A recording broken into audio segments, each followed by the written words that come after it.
Destination Freedom.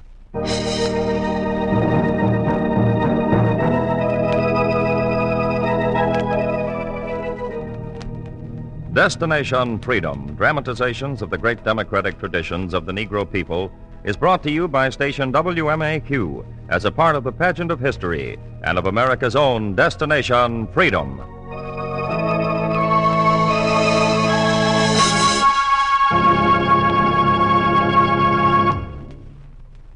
Lost among the histories of the men who laid the cornerstones of the New World is the story of one of America's first astronomers, the Baltimore-born descendant of slaves and indentured servants, Benjamin Banneker, the unschooled wizard of the early 18th century.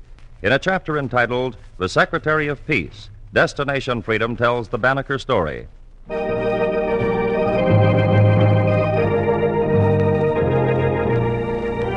To get into Benjamin Banneker's life, you go back beyond the milestones by which Americans measure their freedom, beyond wars and revolutions, beyond the Civil War, Emancipation Day, the birthday of the 4th of July, and the crude cradle of the Constitution, and to the day when freedom was a timid seed in a new land, and into a village near the Palaipsco River, 10 miles outside the city of Baltimore.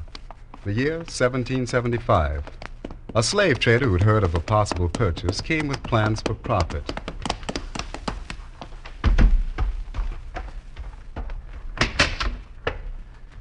Ted Innes, the innkeeper, recognized the visitor.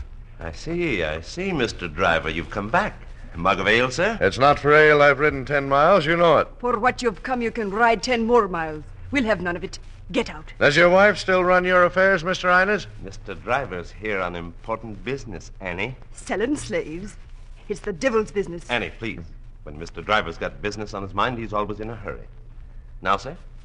This Freeman we were talking about the last time I passed through here, Banneker. Yes. How do I get to him? Well, he lives with his sister in that farm building I pointed out. I know that. But how can I take him off without causing a row in the village? They were fond of this Freeman. You said so yourself. The villagers wouldn't let a slave trader carry him off. You said you knew a way. For the right price, I'll show you the right way. You wouldn't sell a man into slavery. Let's him or us, Annie. Either we get money to pay back what we've borrowed, or the British will have us in jail. You want that? Then keep quiet, woman. This is business. This is betraying our neighbor. Do you know another way of getting the money? Of course she doesn't. Annie's a practical woman, too. She won't let her kindness kill her. Now, Miss Banneker, my men can't ride in and kidnap him. Can't snatch him from the village. No, not like that. Other slave traders have tried it. Most people in the village used to feel he was one of them. They might still defend him. I can't fight a village. Well, if you wait, you won't have to. What do you mean? I need you. Annie, customers are coming in. Get up front, serve them. Very well. You say, if I can wait. How long? Oh, a month or two? What's happening? Well, I've told you about this Banneker. Yes, the peacemaker of the village. Intercedes in other people's quarrels, counsels, advises, sticks his nose into their affairs. Exactly. And you know the popularity of a peacemaker is a short-lived thing. I expect Banneker's to run out soon, very soon. I expect the villagers would agree that perhaps other men, even slave dealers, could be more useful to us than a man who's good only for talk. What are you saying? I say there's quite a few things the people need in the village. Real things. Money to pay taxes. I can't buy off all of you. Then bring in goods. Goods from England. There's not a good clock in the entire village. A clock? Oh, there's a sundial here and there, but... Now, if you could present me with one of those finely made timepieces that come from London, I could prove to the villagers that a slave trader's better to have as a neighbor, economically speaking, Mr. Driver, than a potential slave like Banneker. A clock would do it. They're not easy to get. I know that. I'll bring it. One clock will get you one slave named Banneker.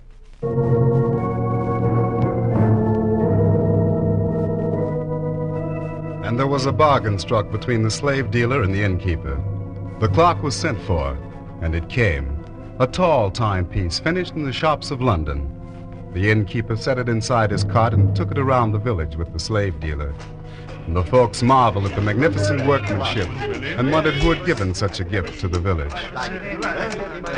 No. It's a delicate thing, my friends. Don't be crowding the cart. It'll be here. You mean it's staying in the village? It's ours? It's my property, friend. What's mine is my neighbor's, including my ale. For a price. Who gave it to you, Highness? Who sent it? Well, now, if you'll hold your tongues quiet, please, I'll tell you. Now, he's a man you all know for his industry and his great interest in the village, his love for his fellow man, his ability to help others as well as his willingness. Benjamin Banneker. Old Benjamin. Well, where'd Benjamin get money to buy a clock? Banneker had nothing to do with it. Banneker preaches. This man produces. Some of you may not like his business, but I tell you it's better than that of Banneker. Mr. Driver, will you stand and let the people see their friend? That's Mr. Driver. He's going to become one of us, providing he can do business here. Is that right, Driver? Well, it sure is, gentlemen. As sure as this clock will strike, it's right. I can get clocks enough for everyone. Now, don't crowd round, folks. Plenty of time to shake Mr. Driver's hand later on. And there's more clocks where this one came from. He knows how to keep a bargain. Giddy up, mule. Giddy up. The innkeeper drove home his point to the neighbors, drove around while the crowds grew and gaped at the London timepiece, then drove over to the Banneker house and invited the village peacemaker out to meet the slave driver. Banneker! Oh, Banneker! Is Benjamin Banneker home? Casey, go knock on his door. Right. It's a shame not to let him see what Mr. Driver's given us. Go ahead, knock on the door.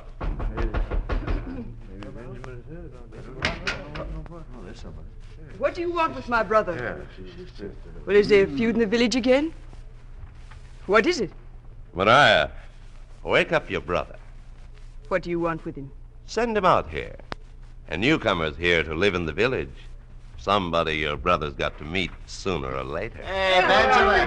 Come on, man. The crowd called for the freeman and sent an emissary in to bring him out. And he came. A tall, thin man dressed in broadcloth and a long waistcoat, his head covered with a thick coat of gray hair. Well, Benjamin, aren't you going to welcome your new neighbor, Mr. Driver? I thought there was no welcome for slave dealers in the village. You thought wrong. There's no welcome for idlers and busybodies. For people who add to the wealth of the community, there's always welcome. Isn't that right, folks? Mr. Driver's given us something we've needed a long time. A clock that strikes, imported from Europe. You admire it? Oh, I do. Yes, it's a very beautiful piece of machinery. It's a pity we can't make them here in America. Then you'll have to admit the man who's got power enough to secure one for us deserves to have his opinions heard here. He's got some mighty interesting opinions about slavery. I've heard of Mr. Driver's opinions before. We've talked about them. The villagers have been against slaveholders. Don't see why they shouldn't reconsider. Only one in the village who's likely to become a slave's you. You wouldn't stand in the way of progress, would you now, Benjamin? My stand on the matter is known to all. I was born a freedman. I paid for my freedom with my labor and my work here in the village. Peace talk is not much to pay. I've grown up here. All I've learned of mechanics, I've learned here. I've said that once you invite a man inside the village to enslave one man, he'll grow strong enough to enslave all of you. Mr. Driver's a benefit to the community, and anyone can see it. Would you recommend that the village keep his gift, the clock? Hey, we need a clock. You see, folks, he admits it himself. We not only need a clock, but we need to know how to make them ourselves and not be bought off by the first tyrant who's able to import one. The brains and hands that made this clock are no greater than the brains and hands we have here in the village. We can make them ourselves. You see what a talker he is? Make a clock. It's taken the best craftsmen in London decades to make a clock, and he asks you to make one. It would be better if we made our own, if the price of importing one is going to be our freedom. Your freedom, Benjamin, my good neighbor, not ours. Yours. We need the clock more than we need your rabble talk. Wouldn't the village do well to have such a clock? Wouldn't it now? Yes, we need the clock. We need it. The village would be better if they knew how to make a clock themselves. And who'll be the craftsman to teach them? I will. He's talking nonsense. He knows nothing about clockmaking. I can learn if you give me time. And then I can teach others. He's stalling. He knows better. Mr. Driver sent all the way to Europe to bring you a timepiece, and what will Banneker bring you?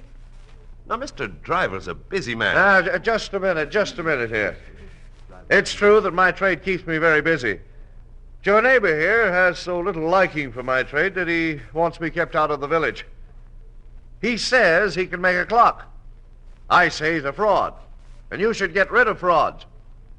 If he can make a clock, let him prove it. You hear that, Benjamin? I expected it.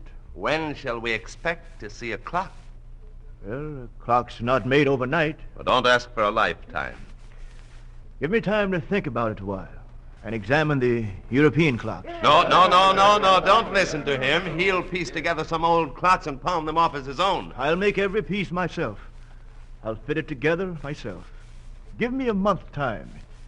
Surely the slave seller can wait that long? For you, Banneker, I'd wait even 2 months. Then I'll take the 2 months.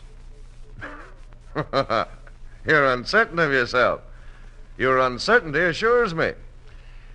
In 2 months, folks, you heard him. He'll make the first clock that's been made in America. And, Banneker. Yes? You must remember that the test of a good clock is that it runs and tells time correctly, strikes properly, and relieves the country of the necessity of sending to Europe for parts to repair it. Very well. I think we'd better be about our business. The villagers shook their heads and left him alone. The slave seller asked the last question of the innkeeper. You're sure he's had no training in the craft? Even if he has, where'll he get the parts to fit together? You're right. He was stalling for time. My men will watch and see that he doesn't slip away from the village. You've earned your clock.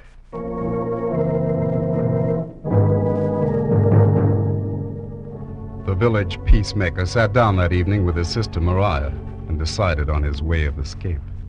We'll get out and go to Canada, Benjamin. There's still plenty of friends in the village who'll help you escape. I know a surer way to escape. What is it? I'll carry through my bargain. I'll make the clock. You can't. I can, Maria. And by making it, I'll strike a blow at the slave dealers everywhere. The people here and in Baltimore will hear about it. They'll see that a trained freedman can produce better than if he were a slave. Now you go to Baltimore, get me whatever clocks and watches you can find. I'll study them. I'll learn to make the pieces that go into them. I'll work on the clock. He gathered clocks from Baltimore, studied their wheels and their movements, applied the scraps of mathematics he had mastered in the freedmen's school, went to the woods and brought back walnut and oak branches, and sat on his porch whittling and shaping the pieces into wheels and levers. And as the weeks went by, curious crowds gathered outside the Banneker home to see the sight of the man who was trying to make the first American clock. And in the evenings, the innkeeper would drive by and inspect his progress and remind him of the time. Hey, Banneker. Yes, Ines? A month's gone by, and all you've got's a pile of shavings and blocks of wood. Admit you're a fraud, and Mr. Driver will find a kind master to sell you to. Can't you answer? Come back in 2 weeks, and I'll have your answer. And the innkeeper came back and saw the mass of wood and blocks shaping into a clock, neatly carved and standing on Banneker's porch. Never mind, Ines. The test of a clock's like I said, not by the looks, but by the time it keeps. It's easy enough to imitate the frame. It's the little wheels inside that are impossible to make. He's got another week. And at the end of the week, Banneker had made all of the parts of his clock and set about fitting the puzzle together. I think I finished it, Maria. Let me look at it. The, Why, It looks exactly like the clock the slave dealer gave the village. The same. Only every part of it was made here in the village. I've checked it and measured every wheel. I've made it to strike the hour. Now, the pendulum should start it.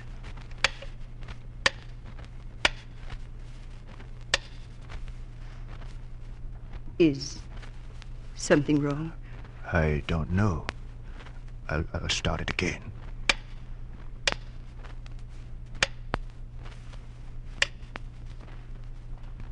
There is something wrong, Mariah. There's something out of place. If there is, it's too late to fix it. I see the innkeeper and the villagers coming down the road. It's the pendulum. I've got to cut another pendulum. Now, hold them off until I've finished. Banneker worked over the pendulum of his clock while the neighbors gathered out on the porch, and the innkeeper became impatient. Banneker, will you come out or shall we drag you out? Banneker! Banneker, come on out. Banneker, come out here. There he is. There's no need to come in after me. I know my time is up. Mr. Driver's here to see this clock of yours. Yes, we brought ours along to demonstrate to the people here how a real clock should work. Oh, I see. Mariah, help me lift the clock out on the porch. All right, Benjamin. Banneker and his sister Mariah lifted the heavy oaken piece out on the porch in view of the villagers, set it down, compared it with the slave dealer's clock. Compares well on the surface, but I've said the test. In just a moment, we'll compare the time it keeps. Ben, are you ready? I think so, Mariah. Start the pendulum. It works.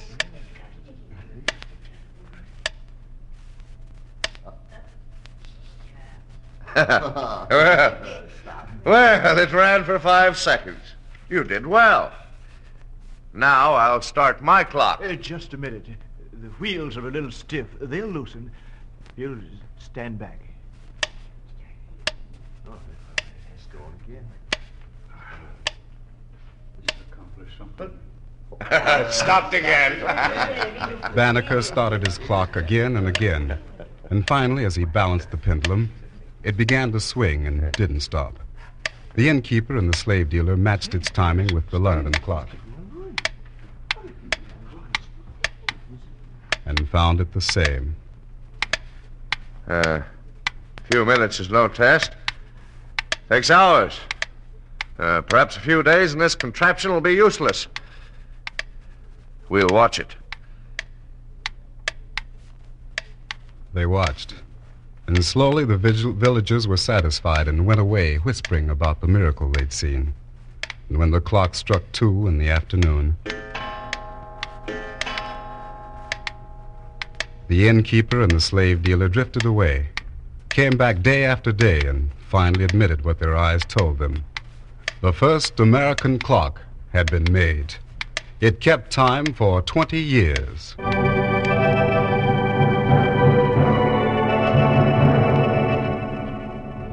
The news of the Banneker clock caught the attention of mathematicians and craftsmen in the new colonies, and the clockmaker's reputation grew until it came to the attention of the Ellicotts. Now, the Ellicotts were surveyors and scientists from Pennsylvania. George Ellicott came to visit the craftsmen. I understand you're regarded as somewhat of a wizard here in Maryland. My neighbors are very kind to me. I'm committed to hire someone to help survey the roads from Frederick to Baltimore. You know something of mathematics? I've taught myself something. Do you know anything of trigonometry, calculus, differential equations? I'm afraid I've never heard of them. Tales of your powers have been quite exaggerated, I see. Perhaps if I could see some textbooks on the subject, sir, I could help. We surveyors don't have time to start educating every hired hand we need. If I could look at the textbooks. We'll forget the textbooks for a while. What you know already will be good enough for the work you'll do. Come with me. The clockmaker went to survey the roads of Maryland, helped lay out the plans for its highways, and when the work was done, noticed in the library of his employer books on astronomy. Well, what is it now? I said I'd like to study some of your textbooks, if you don't mind. Well, what good will they do you? I'm not sure. All I know is that It was my studying and remembering the scraps of learning that dropped down to me that helped me to remain free. I think if I knew more, I could help show others the way, just as I showed them how to make a clock. You've got strange notions in your head, Banneker. There's a constitutional convention going on now in Philadelphia. They're attending to the matters of freedom. They need no help from you. Still, I'd like to borrow the textbooks. They're on astronomy, predictions about the next eclipse, charts, and other solar matters. If you're willing to addle your brain, you may examine them. Banneker took the books on astronomy and lunar tables, became fascinated by the study of the stars and planets. He reversed his habits of a lifetime, and at night he would be seen lying on the ground for hours, gazing at the sky, while at dawn he came home to check the textbooks and to sleep. And in his readings, he had seen something in the tables and textbooks that took him to Ellicott, the surveyor. You're letting your imagination run away with you, Benjamin. Nevertheless, I believe the text is an error on the predictions of the next solar eclipse. How in the world would you know? By going over the calculations set down by the astronomers you gave me to study. There's an error in their calculations. Here, I'll show you. Banneker, the clockmaker, carefully recalculated the lunar tables and checked with the surveyor the correct calculations for the solar eclipse. And when he had finished, the surveyor was a changed man. I don't see how you've learned to make the computations without help. But if there's an eclipse on the hour and day you say, every astronomer in the colony has been wrong. If you're right, I'll see that President Washington hears about it. A scientist who can predict an eclipse more accurately than the nation's astronomers is needed by the government. We'll wait. We'll see.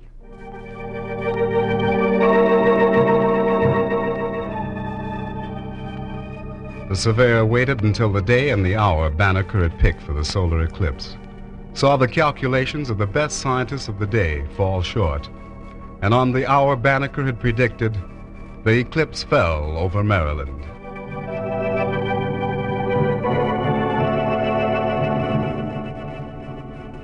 And soon after the shadows of the eclipse had passed over the Maryland fields, a message came to the new astronomer.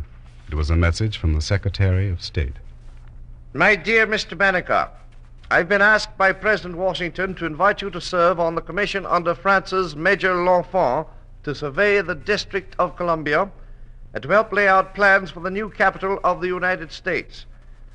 Your work here will prove to the new nation that the powers of the mind are disconnected with the color of the skin. With great esteem, sir, Thomas Jefferson. He went with the French engineer L'Enfant and carefully laid out the plans for the new capital at Washington, D.C., and he returned to his village 10 miles outside of Baltimore, buried himself deep in scientific work. And one evening, when the resentful innkeeper riddled his house with bullets,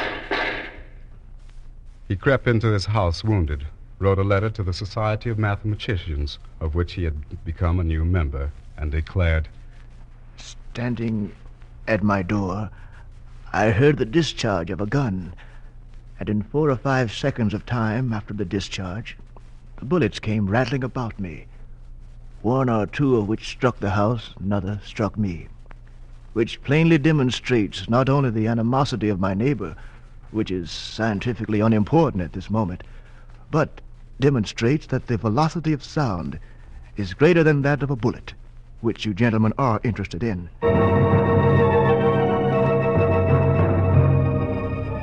He probed the life of the locust and honeybees, and the farmers in Maryland went to his doorstep and came away with the solutions to farm problems.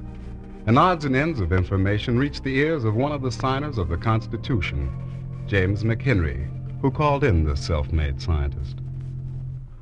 The things you've learned in your lifetime, Banneker, can't be kept inside one man's mind without losing them as you grow older. I've arranged with the firm of Goddard and Angle of Baltimore to publish your findings in any way you choose if you're willing to collect them. I'm willing. What form will you put them in? I'd like to take the form Ben Franklin took to spread his findings. I'd like to publish my findings in an almanac every year. The almanac of Benjamin Banneker was circulated each year through the eastern states and became a guide for surveyors and astronomers, farmers and civil servants. And one year, his findings included a proposal he wanted to reach the desk of President Jefferson. President Jefferson, Mr. Banneker, is not in the habit of reading almanacs. Now, if you could perhaps write him a letter, I'd be glad to forward it to him. I think President Jefferson will be interested in the findings I've made this year. You've still got the ear of the president, Mr. McHenry. Will you see that my almanac gets to his desk? Well, I'll carry it that far. But I'm not to take the consequences if he's annoyed at your insisting that he see this. I understand. Very well. Your findings will be where President Jefferson can't help but read them. The almanac of Banneker lay open on the desk of the president. In the morning, he read the astronomer's proposal. Among the many defects which have been pointed out in the federal Constitution by its enemies, it is much to be lamented that no person has taken notice of its total silence upon the subject of an office of the utmost importance to the welfare of the United States.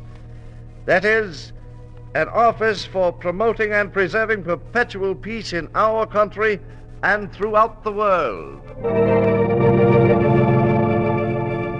The president, who had authored the Declaration of Independence, studied the proposal, turned it over to his aides, and one replied.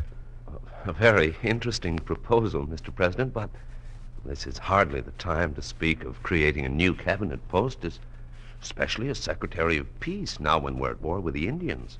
This is hardly the time. And in his almanac, the astronomer replied. It is to be hoped that no objections will be made to the establishment of such an office while we are engaged in the war with the Indians. For as the War Office of the United States was established in the time of peace, it is equally reasonable that a peace office should be established in the time of war. And the president studied the Banneker proposal, sent it to the secretary of the Academy of Sciences in Paris, and when the response to it was not forthcoming, sent it back to the astronomer and questioned him on the duties a Secretary of Peace would have. And the answer came. The Secretary of Peace shall be a man free from all present absurd and vulgar prejudices, who will inspire in the people a veneration for human life, abolish capital punishment, and do away with all armed forces, weapons, and other military paraphernalia. For were there no uniforms, there probably would be no armies. And with his proposal circulating throughout the world, the little astronomer who had began life as a peacemaker in his village near Baltimore returned home to await the world's answer to his proposal. But the shadows gathered around him before the answer could come. And one Sunday in October of 1806, the dark shadows of eternal night settled over him. The Secretary of Peace was dead.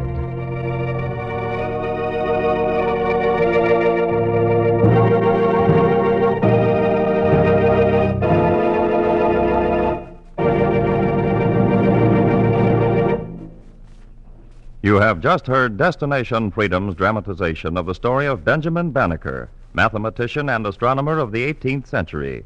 Destination Freedom is written by Richard Durham and produced by Homer Heck.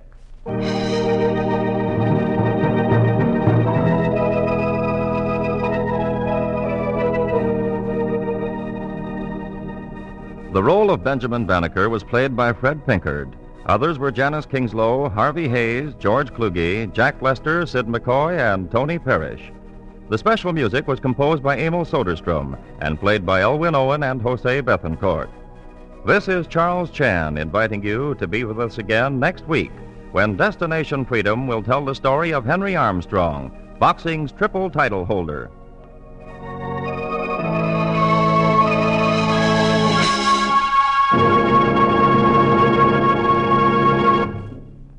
This is NBC, the national broadcasting company.